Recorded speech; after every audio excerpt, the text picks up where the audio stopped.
So this is the bottom plate that you slide this in like so, and it should stay there for like pretty well because I have this ridge design, so that will stop the plate from the sliding out by itself.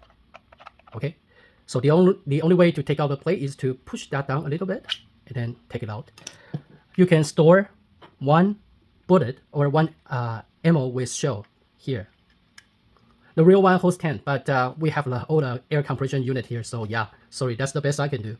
But still, it's it's not really a good secondary even. Not so.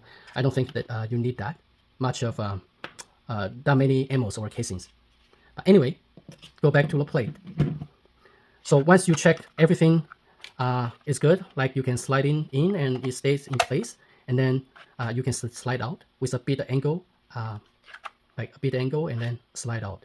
So once you have checked that, we are going to reform the front end of this with torch or lighter.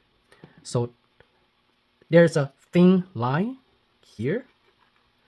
So that's an indication for you to heat up, soften it, and then make a turn upward. I'm going to show you how. So just like this, just, okay. And then just like this. So like this, okay. I'll just do it again. So use the curve here to make this part going upward. It's not done yet, so take this out. And then you're gonna see a thin line on the bottom of here. That's for you to make another turn downward. So like this. It's easier actually. Do it this way. So I'm going to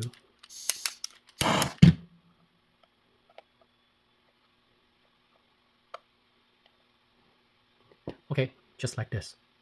If you see white mark, don't worry about it. Just gently reheat it. The white mark will be gone.